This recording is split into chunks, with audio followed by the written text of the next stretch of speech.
你知道吗？在台湾呢，庙宇的数量可能比便利商店还要多。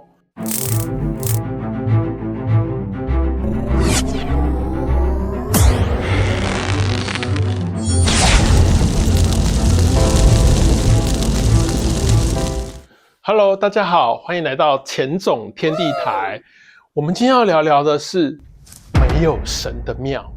在台湾呢，如果到山上晃一圈，可能可以看到的大大小小的宫庙，应该会比我们最常看见的便利商店还要多很多。台湾的宫庙有供奉了各式各样神明的庙，最常见的呢是土地公庙。有的地方的土地公庙呢，可能还不只有一间。有的时候，在一个地方会有非常非常多间的土地公庙，有的规模很小，有的规模很大，规模的大小跟供奉的神明有关，还有就是看这个宫庙是不是有灵验。通常呢，有灵验的宫庙在假日都会有很多人去，因为庙宇是台湾人最喜欢去的地方之一。透过点香、上香、祈祷神明庇佑是最容易达到心灵寄托的一种方式。但现在呢，台湾的环保意识抬头，有些庙已经取消拿香的拜拜的方式了。我自己觉得上香是对神明的一种尊敬，随着香烟袅袅，自己的愿望也可以随着他们去禀告神明。这样，如果香的材质是环保的，那就没有减炉减香的必要。台湾呢，为什么会有这么多的宫庙？我觉得跟之前有部电视剧《通灵少女》讲的一样，宫庙呢其实是一个欲望场，每一个人呢都是来求自己的欲望，所以才来的。无所求的人其实并不会进到庙里去祈求的。台湾宫庙的发展还有归功于像通灵少女影集的乩身，可以透过乩身，然后神明降临，来直接问自己所求的问题。很早以前呢，在台湾还有在玩地下赌博性质的六合彩的时候呢，有很多人都会去庙中求名牌。这些人呢，都抱着一个发财梦，但最后呢，通常都是一场空。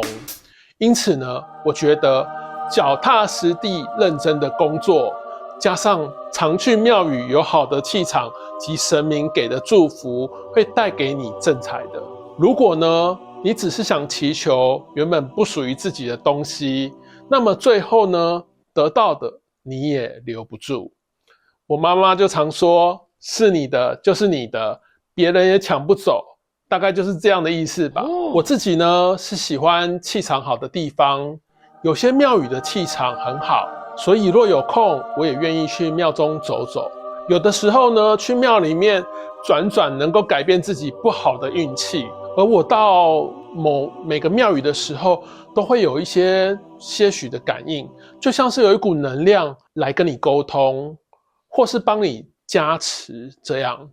我相信很多人都跟我一样，但又说不出那到底是什么，只能说也许是神明知道你来了，然后来跟你打一声招呼吧。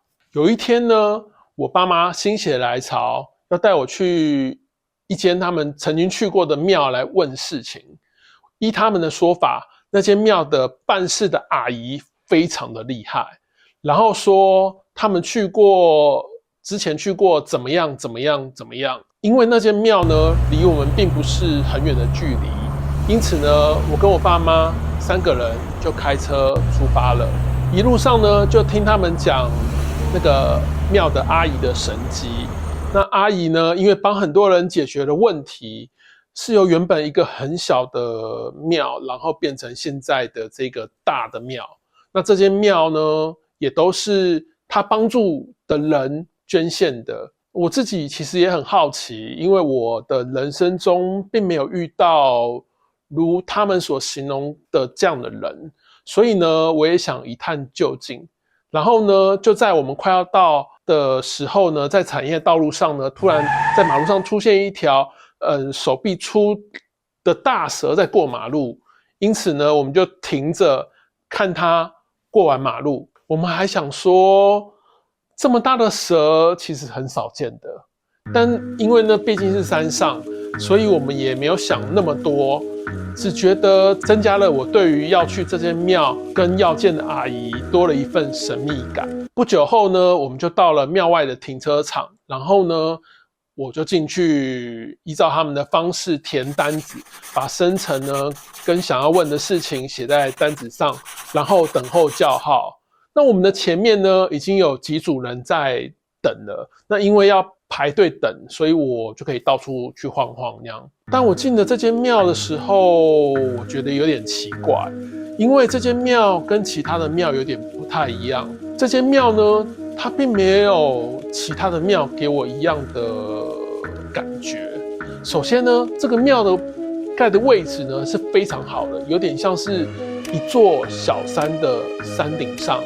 庙前呢是非常辽阔的景象，前方的山峦堆叠的呢像一幅画。庙内呢其实是金碧辉煌的，我很少看到这么精美的庙宇。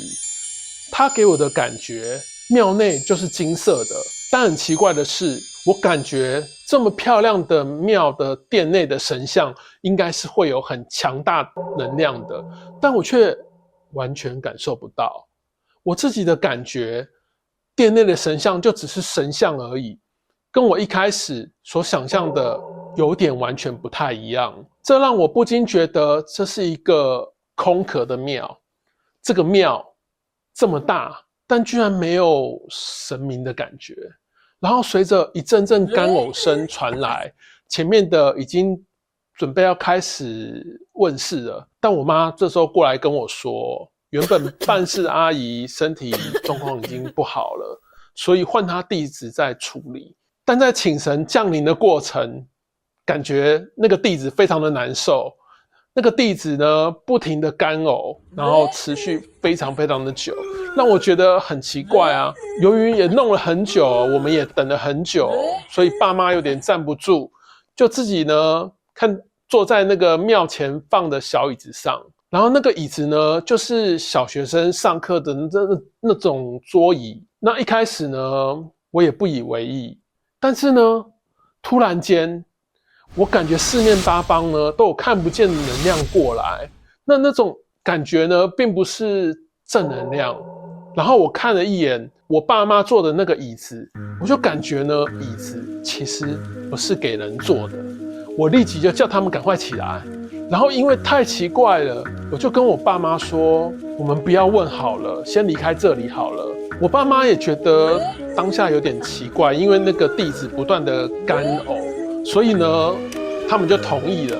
我就赶快跟庙方抽回我要问事的单子，拉着我的爸妈就离开那里了。那离开前呢，看到那个办事的弟子在用手机联系原本办事的阿姨，然后呢看到庙方拿了一些贡品放在我爸妈刚刚坐的椅子上。离开了一段距离以后，我才跟他们说刚刚发生的状况，我感觉到了很奇怪的状况。然后我有点生气的是，庙方如果要放贡品在那个椅子上，应该要写那个不能做，但我爸妈完全不知情。那间庙原本的主持人不在了，那就不应该继续在办事情。虽然帮别人处理事情是可以得到信徒的奉献，但好好的一间庙弄得正气全无，让人不寒而栗。当下呢，我只能庆幸我们离开了。想想呢，前面大蛇的出现，也许就是要我们别去那间庙的预兆吧。回家后，我还帮自己念了3本经书，才放下了这件事情。后来有一天，爸妈经过又想要再去看一下，但发现呢，原本很多的路标都不见了。去到那边也没有什么人，跟他们印象之前很多人来参拜的感觉完全不一样的。